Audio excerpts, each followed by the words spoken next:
saw the Sonic movie 2 on opening night, and I have to say, I was quite pleased.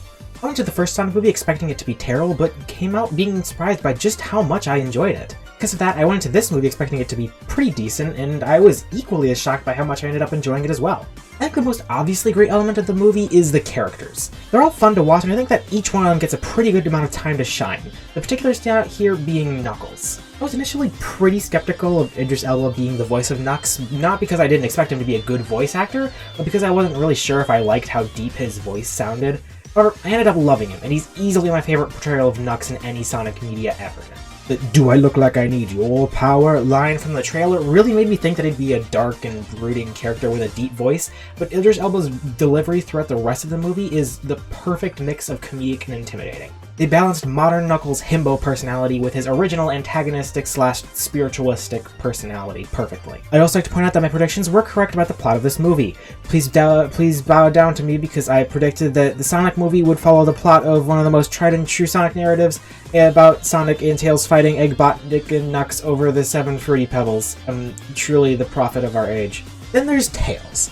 Tails was my favorite Sonic character as a kid, and I would still say that's probably true, but in this movie I think that his role was a bit understated. I wouldn't really say that, though, if he wasn't in the logo, and if he wasn't used as like a big post-credit twist thing at the end of the last movie. He doesn't really have that much to do to help Sonic outside of having gadgets and occasionally driving a thing for Sonic to stand on top of. And I would have really just liked to see him have more of a character arc to get us invested in him as, like, a character. For example, in the big Siberian death party dance-off showdown thing, he mentions Sonic that all the kids in his village made fun of him for his tails, and that they gave him the nickname Tails as a term of demeanment. I don't know if that's a real word or not. This would be the perfect moment for Sonic to say something like, "Well, I think your tails are really cool." And then Tails would think about that, and then in some climactic moment during the movie, he would decide to use his tails rather than hide them or something. I don't have a really clear outline of what exactly I would like, but you can hopefully see what I'm saying. He introduces himself as Tails right off the bat, rather than saying that his name is Miles, so it seems like he doesn't really mind them at all. It's just a bit weird in my humble opinion. He should have an arc about learning to accept himself for who he is, but instead he's just kinda there. It's perfectly fine, it's just that by the time I got to the third act, I practically forgot he was even in the movie. He fell that far into the background. I want justice for my boy. Hashtag give Tails an arc about learning that his physical abnormalities are nothing to be ashamed of, and he should instead celebrate what makes him different, even though this is a super played out arc for Tails to go through in Sonic media, but it's fine, it's whatever. And here's my main reason that I wanted to make this video. Because every single review of this movie I've seen basically goes the same. It's always like, so I just saw the Sonic movie 2 and it was pretty good, Eggman was funny and I liked Knuckles, it was better than the first. I just didn't think the human stuff was good and the wedding stuff went on too long. Which I disagree with. I think that the human stuff went on for just the perfect amount of time. I think that the notion that the human stuff should be completely removed from these movies is just kinda dumb. That's harsh, but I disagree with it. The human stuff is what grounds the wacky Hedgehog shenanigans. People always point to Chris Thorndike and say that every human in Sonic is bad. What about Tails' relationship with Professor Thorndike? What about that one episode of Sonic X where Sonic literally just spends an entire day making a lonely girl who's in a wheelchair feel valued as a person? What about Agent Stone? And, oh yeah, what about Dr. Eggman? I can't really defend it in any intelligent way outside of me just saying, I like it, so we'll leave it at this.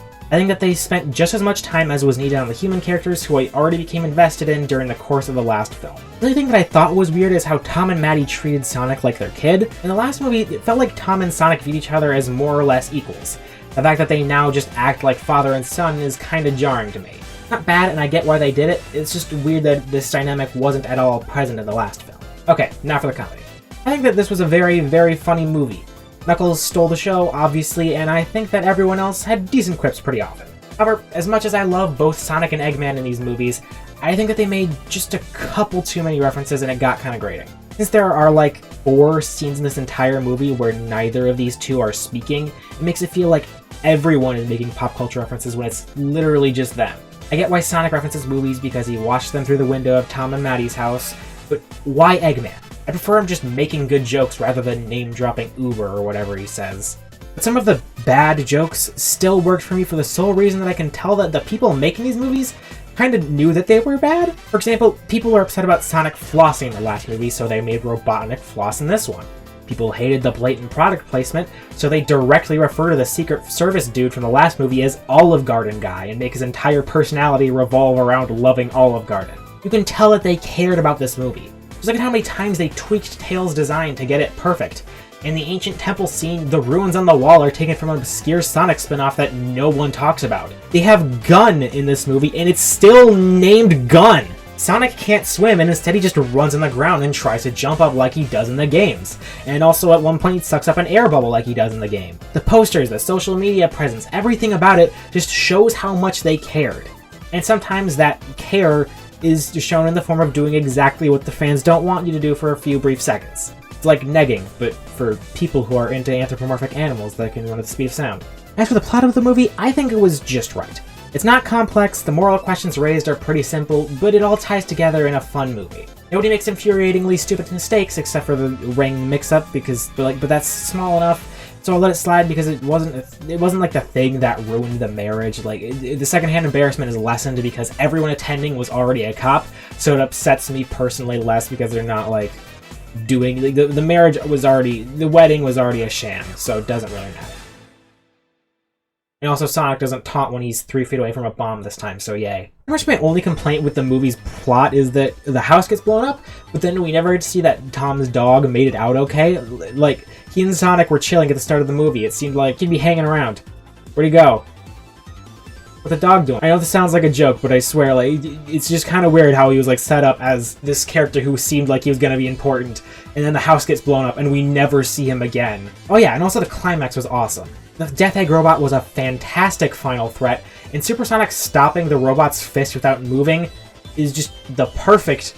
It's good. Now onto the post-credit scene, and hoo boy. Before going to this movie, I was talking to my friend about like general Sonic stuff, and I mentioned the canonical ages of every Sonic character. Specifically, I said to them, hey, did you know that Shadow is over 50 years old? So when the government lady said, sir, we found a file that's over 50 years old, I immediately gasped louder than I would care to admit. I cannot wait for Shadow to be a part of the next movie, so I think it's only right for me to share my predictions for Sonic 3 just like I did with my last review. My prediction for the plot is that Agent Stone will be the main villain, with Jim Carrey being most likely retired from acting and them stating that they won't recast Eggman if he does. I think that the plot of the movie will be Agent Stone using Shadow to try and destroy Sonic by taking Eggman away from him. They left Eggman's status pretty intentionally ambiguous from the final scene, but I think that Stone will be trying to find Eggman, but his arc will be learning that Eggman never cared about Stone as much as Stone cared for him, and he should stop putting his effort into relationships that are more give than take. And Shadow will be there too, I guess. I don't know. I imagine that Gerald Robotnik will show up in some form as well, probably as his usual recording format. Maybe he could be some sort of villain, you know, like his conscious got uploaded up to a computer. Maybe it'll just be the Bio-Lizard. I don't know, that's pretty much it for me. I don't really know why I care so much about this stuff, considering that I only just finished my first Sonic game ever 2 weeks after seeing the movie, but like, I don't know. I just grew up anticipating that Saturday morning of getting up and then sitting down on the couch and waiting for Sonic X to come on at 9 AM on CW14. That was my childhood, so seeing what's basically a live-action Sonic X play out on the big screen is very nice to see. I don't know how to end this, so yeah, 7 out of 10 better than Sunshine. For both the Sonic movie 2 and Sonic Mania, which is the Sonic game that I finally finished. Okay, short Sonic Mania review. Good game, good visuals, good music, but it's really not interested in teaching new players the language of Sonic games, so it can be a bit frustrating, and I'm only okay at it now after at least a dozen attempted playthroughs where I never got much farther than Stardust Speedway. I hate that zone. But regardless, it's a good game, and it deserves a sequel.